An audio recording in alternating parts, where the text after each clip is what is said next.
Okay, we are live with my new friends, the HyperDocs Girls, and I'm going to have them introduce themselves, and we're going to have a conversation about HyperDocs in the world of education and also in the world of librarianship.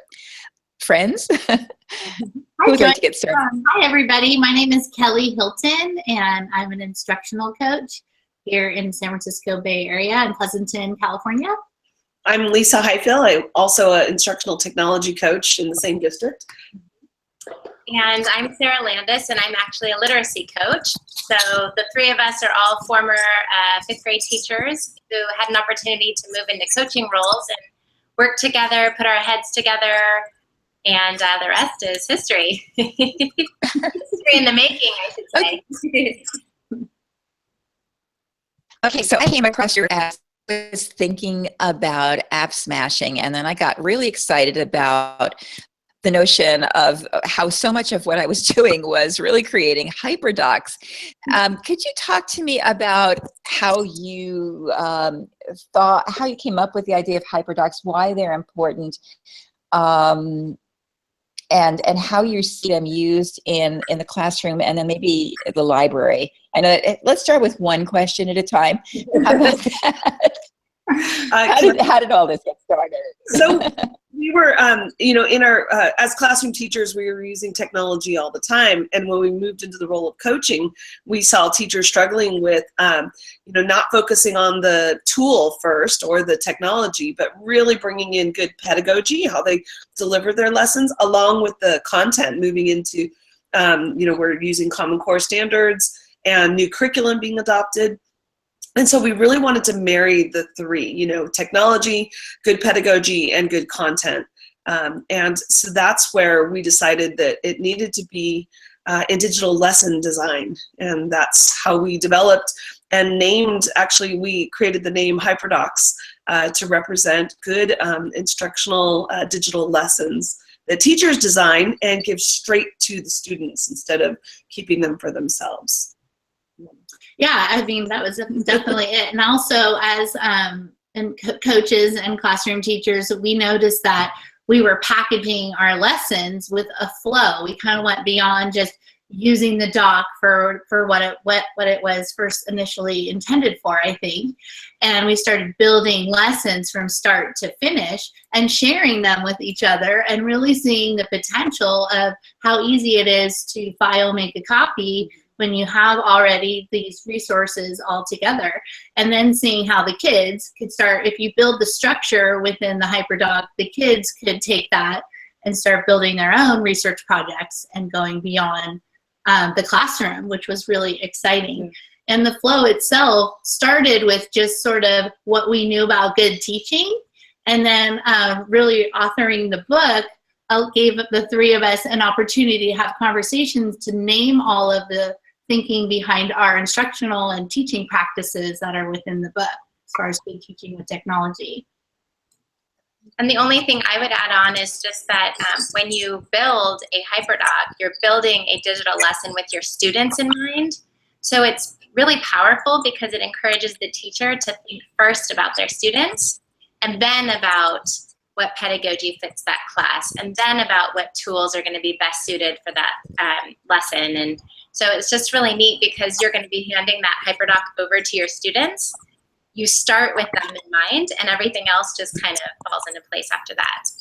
Right. Yeah, in fact, just as you're talking about that, Sarah, remember when the three of us were coming up with a name for the book, and we kept talking about what was happening for us around writing or around teaching in this way. There was a lot of energy. We would call each other. We would share stories. We would share like little packaging strategies. So we thought, oh, should it be like the heart of teaching or something like that? Because there was a lot of creative energy that we got from each other in designing the lessons. So while we share with each other, it really just also empowers like teams of teachers to come together and have those conversations and be excited about your students, the actual kids that are in your classroom, and make it fit your school, your classroom, your district, and all of the above. So how have teachers outside of the three of you responded to this? Take off immediately? It's been amazing. You know, once we wrote the book and kind of got our definition down and really explained it, the pedagogy behind it, it started to really change the way people understood them. They saw them not as a Google Doc with links on it anymore. They saw it as, you know, having clear lesson design to it. That teachers, Kelly, you want to say your favorite line? I love your line. You say Which one? that you're the not the assignment. Oh, well, yeah, of course. We in the book, one of our quotes is, "You're not an assigner, be a designer," with the HyperDocs. And that is what I was kind of mentioning before. It just helps you to like really design lessons specific to your students. And for teams of teachers to do that, it requires having like a common language for everyone to talk about. So when we built the structure within the book of the lesson plan templates and the things you can do with a HyperDoc, which are included, and we shared examples, the intention was, this is how we've made it work for us, but you can take that pedagogy and fit it into your groups and your classroom and your teams of teachers, or you can lead PD on it and help other people understand it the same way we've seen it work for other people. I think our biggest excitement, and Sarah, I want you to chime in too, is the I haven't seen teachers so excited about lesson planning in a long time. And the energy, kind of back to when we were first teaching. I mean, all of us have been in the classroom for a long time. And that energy and that excitement for creating, you know, powerful lessons for our students, we saw that coming back in our teachers, and it brought this new energy and life to their instruction, because they were being creative themselves. They were being creators. And I think that has been one of the best ahas for us. They also are getting that energy when they see their students reacting to it. It is an actual solution, actual concrete solution for many people for all of the buzzwords that we're trying to accomplish in education right now. Not all of them all at once, but you know, since the teacher is in charge of creating it, they have that flexibility to say, I have this issue with my class, and I can add that in the lesson design that I'm creating. And so they see that it really is working with their students to accomplish things that they didn't think were possible to do all at once. Oh, sorry. One of the things that I've seen with teachers is that there's really something for everyone. So if I'm a teacher and I'm kind of intimidated by technology, or I'm intimidated by HyperDocs, or it's new, or I'm not, you know, then they can just make a copy of one of our pre-existing templates or a pre-existing lesson, and then just make like really small tweaks to fit their own class. And that's a great way to get going. So there's something for the new teacher. And then, you know, a more experienced teacher who really wants to jump in and kind of test and challenge themselves with their ed tech use and teaching lessons and lesson design can start from scratch, or they can team up with another teacher. We see teachers team up around the country to create like lesson plans that they can share at their sites in completely different states. It's been so cool.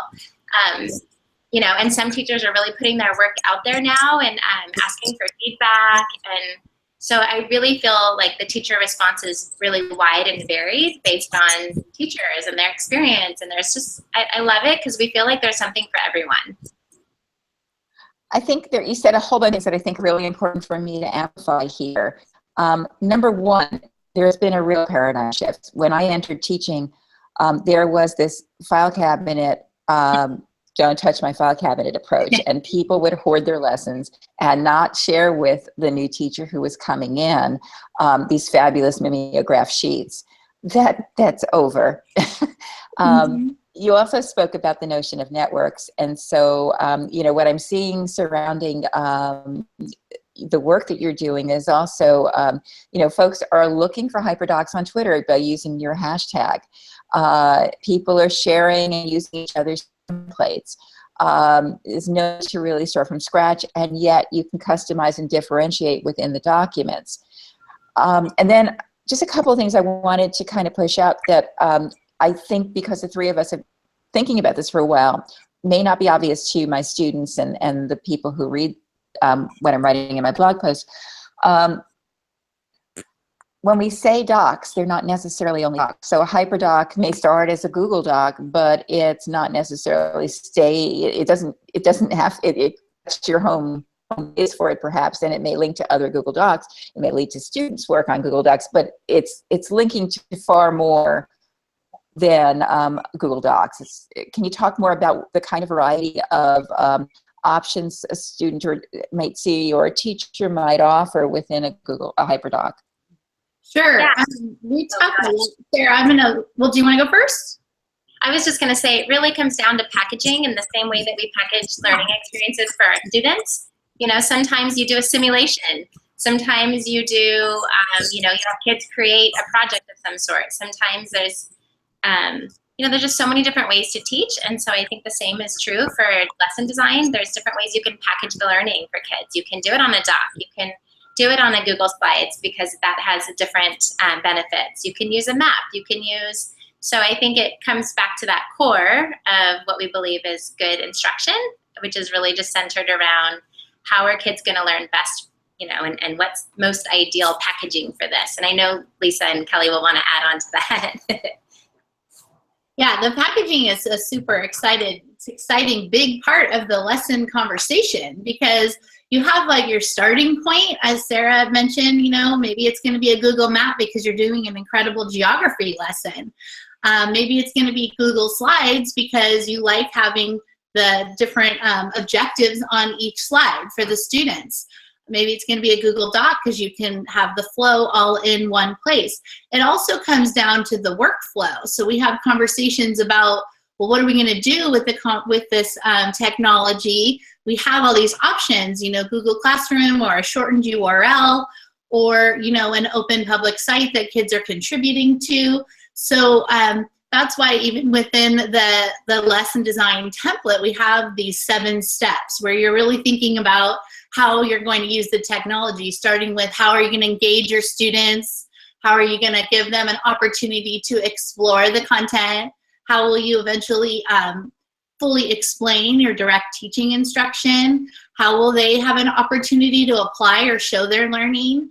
How will they share it with each other, which is really something new to the lesson planning, that when I began teaching, a share was very limited, and a share is a big part of a lesson design at this point. And then we always include reflection and extensions as well.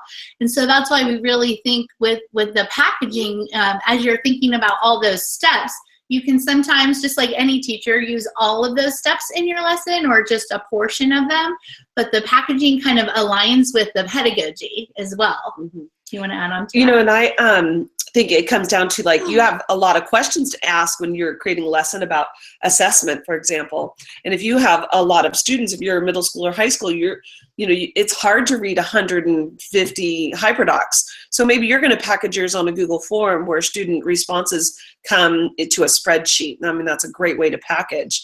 The other thing is classroom management. We think of all of these kinds of considerations when we're building these lessons.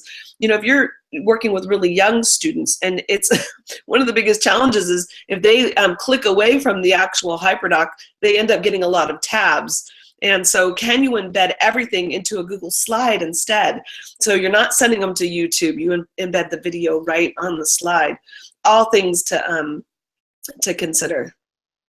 Yeah, and I think that that's really important because you're considering the age of your students. And so the packaging can impact what you introduce students to. I think before, some people may think, oh, kindergarten, first graders couldn't really do this. But if you package everything succinctly on a HyperDoc for them, they can actually go to new levels. And what we've also seen with upper grade students is providing a structure for them. They start curating their own information and basically designing their own HyperDocs based on the learning objective. So I think we're going to share some examples with you, if that's okay, or template. Sarah, do you have something? Thank you. I will go ahead and screen share really quick, and I figure the easiest way is just to share our actual website. So when you're home on our website, we've got blog posts and new and current information. But what's nice is we've linked up on resources a bunch of different samples and some of our templates.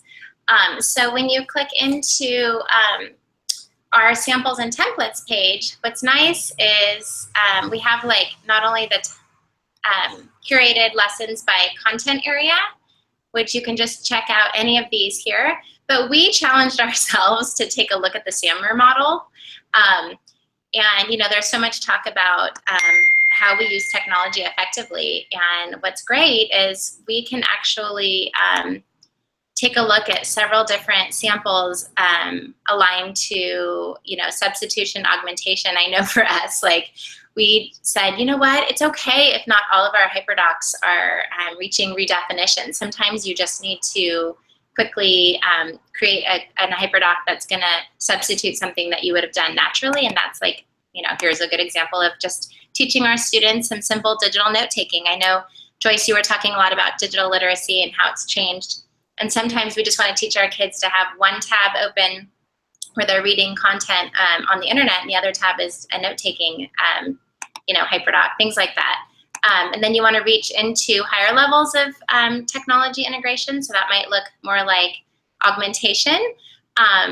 So potentially you're researching deeper into a topic, and again, we can share the link for this, and you guys can you know, click into all these samples yourselves. But here's a great example of just like digging deep into a topic. I know information is coming at our students at a rapid pace. And so as the teacher, what are we doing to kind of curate that information for them and teach them how to kind of sift through information media and all that kinds of new types of literacy. And then, of course, we're always reaching for higher levels of transformation. That's really why we believe in HyperDocs, because they encourage teachers and students to kind of do things that they couldn't have done before. So we have a bunch of HyperDocs linked here. If I could just pull one example, let's see. We've got, let's see, oh, here's Kelly's Spend 20% Time. Actually, here's a different example. Here's a professional development example. This might be something that librarians might be using if they get an opportunity to do some PD at their site. Here's exploring literacy with technology, you know, but more of a primary lens. So here's chatter picks for kids, shadow puppet, and here's the teacher PD where they get a chance to move into deeper and deeper examples and usage themselves. Sorry, it's taking a while to load. No, Sarah, one of the things I'm seeing as you're presenting, and I want to make sure we also amplify, is it looks like you're an advocate of choice for students. There's more than one way for a student to respond to the knowledge that they're building. Is that right?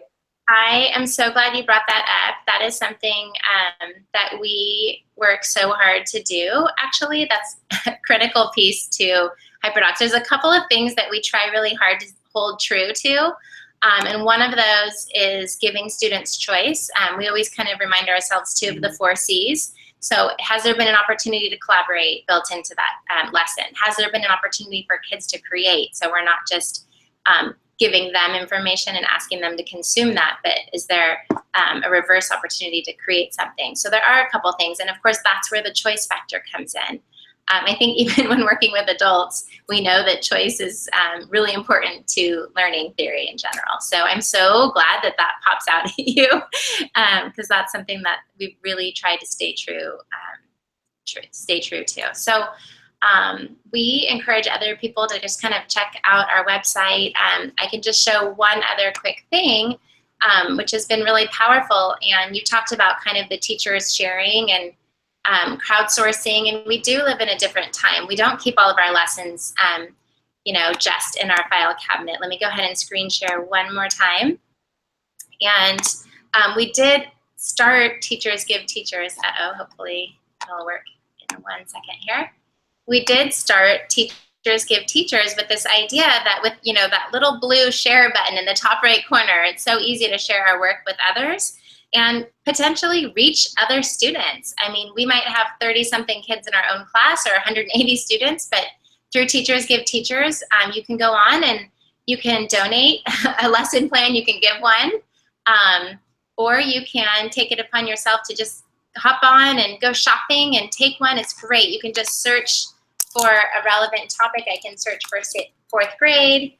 And the tagging involved in this is critical. You know, when you give it a HyperDoc on Teachers Give Teachers, we encourage you to think about the different tag options. Here's a George Washington history lesson. Here's animal adaptations. Here's a Hopes and Dreams HyperDoc. Here's a Reading Freckle Juice HyperDoc. So you can really see that they're taking on all different content areas. There's some science, some math, some social studies. So this has just become this really incredible crowdsourcing opportunity. I'm going to stop screen sharing and let the girls maybe add on a bit. I'd love to screen share a moment, Joyce, if that's okay, of a lesson I just did. I think it would relate well to the media literacy.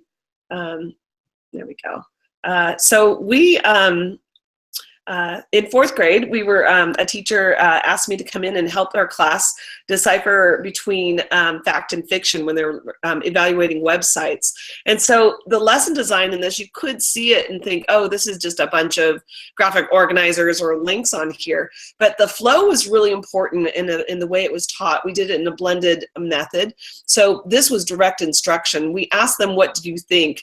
And I shared this video about the first wireless bungee jump. It's a great video.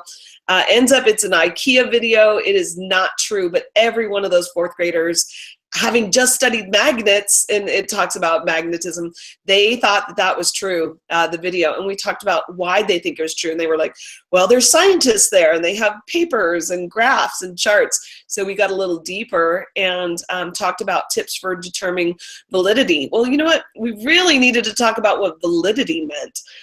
Because fourth graders do not understand that term. So we had to bring down the terminology for them.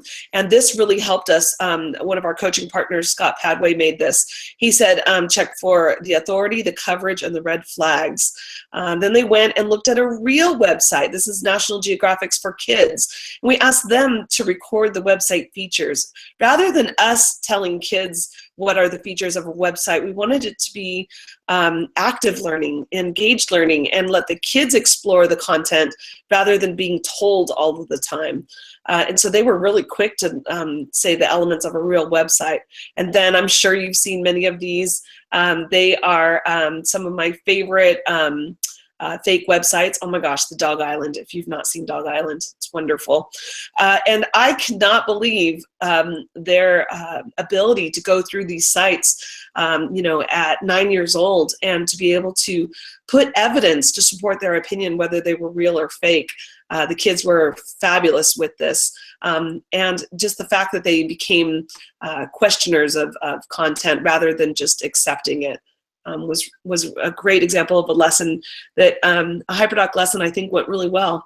The teacher and I in the classroom, we weren't up front lecturing. And I think that was one of the best outcomes of having that HyperDoc. It changed the way we would deliver content. Instead of them just passively listening to us, which we know they're not listening to us, or they would forget it.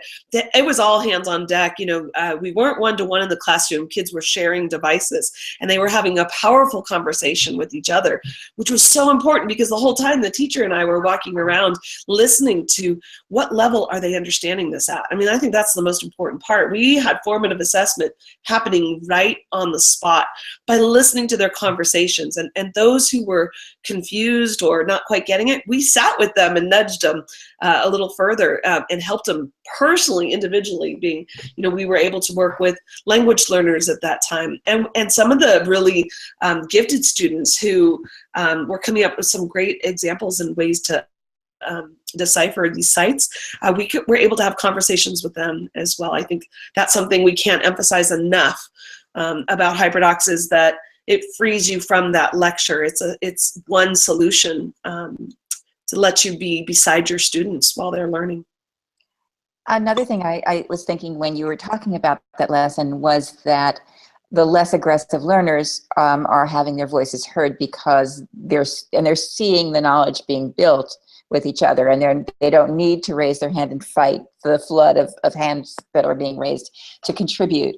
And I was thinking, as a librarian, I'm watching this, and I'm like, and I would help you by doing this and this and this, and that's the piece that I'm very excited about in terms of just talking with you, because like I'm thinking, okay, well that link to what your red flags are would be more like, for me, I would go to Answer Garden so that the frequency of a response would be recorded in a real word cloud, not a kind of manipulated word cloud, and that the students would see what responses are poking at the most, you know, at the higher level.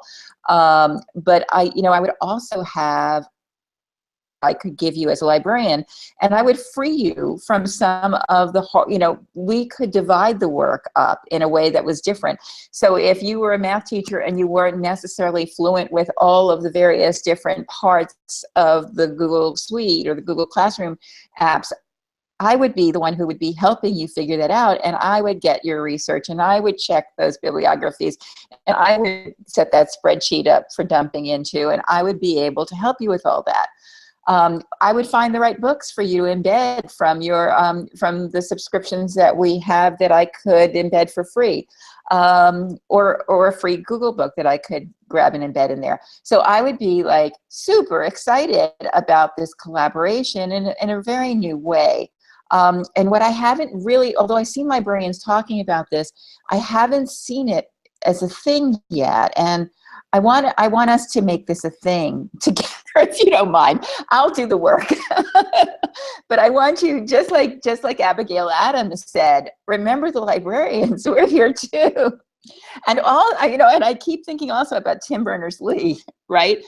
Because you know, his vision for the internet was so not passive. It was this whole notion of the hyperlink as a very meaningful opportunity, not the way we've necessarily seen it as, you know, for advertising and yes, two-way, but this is truly realizing not just the interactivity and interactiveness of a hyperlink, but also the potential for where it might take you and bring you back, and how you could gather and index and do. I'm sorry, I'm babbling too much. Why don't you guys talk? Joyce, we're so excited. We're getting so excited to hear you talk, because we just could not agree more about the collaboration. And we're both sides are looking for some examples to share with you, because one of the things we've done, similar to what you're talking about in our own school district, is create these bookshelves. And they're like HyperDoc bookshelves around a theme. And the reason that they were designed, the most recent one that was designed, we have a couple. One is a growth mindset one that Lisa's pulling up right now. And we launched our school year, with this as a theme. And the instructional coaches took the structure of a read aloud HyperDoc and then created this bookshelf of lessons by the grade level with the book. So you use the HyperDoc and the book, and the teachers in the entire district now had resources where that every kid in the district was able to read a story around that theme. We did the same thing for Diversity Week, where we found some diverse books. And then we have some other collections around digital citizenship that Lisa just scrolled down to. But this process in itself, I would love Sarah to talk about it a little bit, because she was one of the initiators of this through the instructional coaches, and how that kind of launched from a couple coaches now to every elementary student in our district, with like a partnership with librarians and leaders. That's great. Lisa, if you could show that, that would be awesome. So Yeah, your whole idea of sharing and reaching more teachers, that is, the librarian is kind of this, or the media specialist is kind of the center hub of a school site, right? And as a literacy coach, I often feel the same way. I'm kind of like, I work at the district office, but I go to all 9 elementary schools. And so we're constantly thinking of ways to multiply ourselves. And one of the things that was important to our district was really celebrating diversity and doing something consistent. And so what we did was we found one key text that kind of hit different levels of diversity at different grade levels. And we created one HyperDoc as like an extension kind of to that actual book.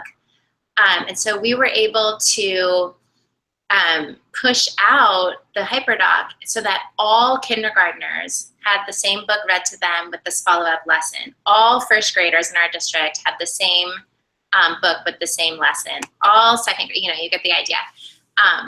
And so, if I could just click on one of these, I'll click on, if you guys could click on, Kelly, the one that you created. So here's a 5th grade one, 4 feet, 2 sandals. And, we love literature because it's an entry into hard conversation and important themes and life skills and things like that. And so what was nice about this is that we gave the teacher the book, but then they didn't have to do anything or create anything other than follow the lesson. So it's a great way to reach teachers and reach students with some sort of district kind of consistency to share, hey, this is important to us. And so this particular HyperDoc is really a beautiful extension of some of the ideas in the text, really talking about life in refugee camps and how getting kids to kind of think deeper about what that life might look like and how different or same it can be to our lives here. Also talking about the ideas of friendship, kind of developing some common ground, common language. And what's nice is the teachers were able to, as a grade level, to talk and say, okay, I'm going to do this HyperDoc, but like, what are our next steps going to be? So teachers were able to talk off the same lesson plan as well. You can kind of see the student work. So students are connecting around the district, which is powerful. Again, kind of work beyond those four walls of the one single classroom. And I really see this being something that librarians and media specialists can do, because oftentimes, they come in and they borrow books for read aloud or are asking about books to teach certain themes and topics. And like a whole 7th grade class might be studying, or a couple classes might be studying the same topic and theme. So they're able to create one HyperDoc, push it out, and reach all the kids at the same time. So we think it really potentially would make life easier for librarians. Oh, yeah, absolutely. And it's not only the books, right? It's the, so across the state, perhaps, you would have access to the various different databases. So that you could link the students to those databases, and without login, because you'd have IP authentication, your students could actually search from the HyperDoc into EBSCO Explorer Primary for that particular grade level. There'd be so much. The possibilities are endless. But I also, I think the potential also is that librarians are also curating, not just curating books, we're curating workflow tools. So if you look at any of my Symbolos, there'd be one Symboloo just on your poster making tools and another Symboloo just on your tools for creating word clouds. And so the teacher would have a toolkit for making. I know you collected this as well, but many of us are doing that work as well. And so the work that we've already done and pulling teachers together, what are we going to see here? Well, here's a list of things I've tried to work. This grade will the content together. So it just seems like such a natural collaboration that when I first started reading it, we were so excited, and I wanted to participate. So I'm really hoping that I can hit a start button in greater collaboration. I know you've already seen them, but I really want to make sure we spread the word.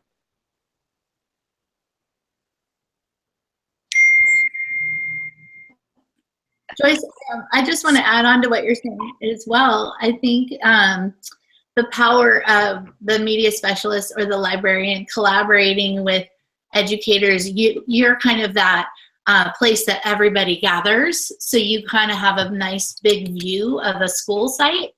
And then collaboration with educational leaders or administration, you have a lot of influence as far as creating that structure as well to help share out shared lessons, similarly to the HyperDoc collections that we just shared. We also have some lessons that have been curated that are professional development, such as like a 6-week unit on mindfulness that's been packaged for teachers so that leaders could walk teachers through that kind of a unit, and then that can actually directly impact the classroom as well with students. So whatever the objectives are, creating that structure either together, like you said, if you have a math teacher who needs your help and would like to use your expertise, it's easy to collaborate that way. But I think for bigger picture school goals, missions, values that the school is trying to implement,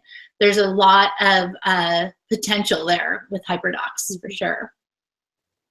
And classroom teachers are so crazy busy that it although there are templates out there, we could work together on templates and make them work for us. So it's a win-win. But one handful of your time, do you happen to have a friend ready, or that you can show as a cover? Or maybe we should just make sure everybody knows the website address, and I figured you would.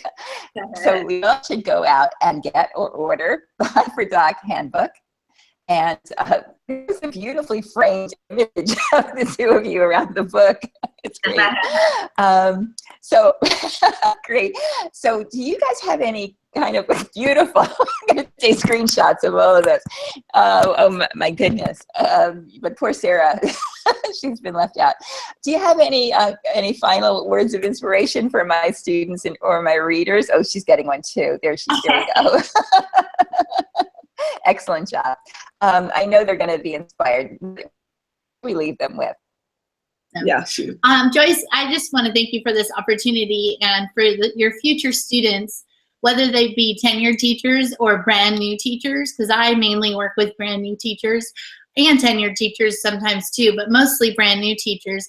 I just want to remind them of the power of what they already know and their voice. Their classrooms can be different than the classrooms they sat in not that long ago. They have the potential to really help shift this paradigm for us, and to really exercise and to trust themselves. And once they create these kinds of lessons, don't be afraid to just share. And I used to, even before HyperDocs, share resources and say, use or toss, to different teams of teachers, because sometimes different scenarios for teachers are different, and you just need to know that if you see things happening in your classroom that are awesome for kids, just keep going with it and trust yourself with that. And if you need support, I think that's what Teachers Give Teachers is all about. Yeah. I also, a lot of my new teachers tend to start going to other websites, and I'll say, wait a second, I have a HyperDoc for that. And they just are really grateful to have that. So if tenured teachers can continue to do that, and we can just all support each other, because the idea is what we see happening for kids, we want to happen for kids around the country. One thing I would just say too is that one of the things that I continue to come back to is it's not about the tools, it's not about the technology, it's just about good teaching. And I know for me, I was always so stressed because I feel like I didn't know the latest, greatest tools, or this new device is out and I'm not familiar with it. And once I kind of let go of that and stayed kind of really just centered and grounded on good teaching is good teaching. So when you create a HyperDoc, you're just thinking about what is going to be the best way to teach this. I think that really helped me to feel good about moving forward with teaching with technology in general. So I would just remind teachers, just remember to stay true to good teaching. All the other stuff's going to change, but what's best for kids never changes. Okay, and of course I have to say one last. We could talk about this all day, Joyce. Right? Can you tell? So I know that when it comes to creating HyperDocs, this isn't something you do all day, every day. Kids don't learn on HyperDocs all day, every day. Start small. Start with one a semester, try it, and then maybe one during a unit. So this isn't something you do all the time. And give yourself a break. Really, when you're using it with students, study them, and then edit and revise it. Lesson plans are so personal, not only to your style of instruction, but also to the students you're working with. It changes, it should change from year to year. So never be self-conscious about sharing your lessons out. You just should know the lesson design behind it, and what you did before that HyperDoc and what you're doing after that HyperDoc, and the rationales behind it. And if it's based in good instruction, then it's good to go.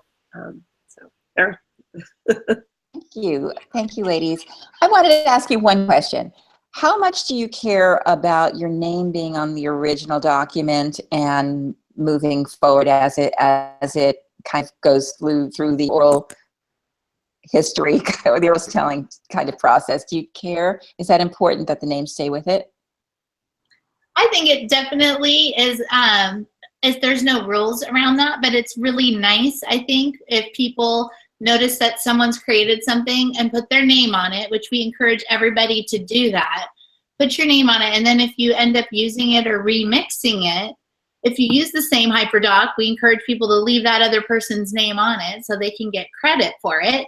But if it's a remix, we encourage people to kind of note that in the footer of a HyperDoc as well, such as HyperDoc inspired by, at Sarah Landis, mixed by Lisa Highfill.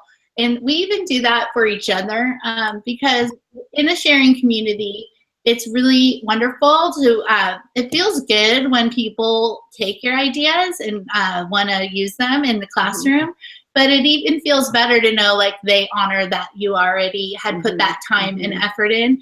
And it's just kind of how we try to inspire people to build inclusion within the HyperDoc community, because we've also noticed it's a good model for kiddos as well, right? That's what I was gonna say. Yeah, I feel like we talk about digital citizenship, but if we don't model it, that's what we want our kids to do. It's the same thing we used to do when you're building a bibliography. I used to always say to my kids, you got to give credit where credit is due. So it's kind of the same idea. So it's helpful to practice it as an adult so that the students kind of learn to internalize that as an everyday practice. And it is so easy to share things and put your work out there. So I forget myself all the time, and it's not on purpose that I do that, but I think the more we get into that practice, the better for our kids. Well, now I think I should let you go and say thank you so much. I know my students will be following you. I'm going to put the link up. I'm going to put your email addresses and your follow information for Twitter, etc. So you will have new fans. And I am very, very grateful for your time and for your contributions. And so I will stop the broadcast now. Thanks, ladies. Thank you. Thank you.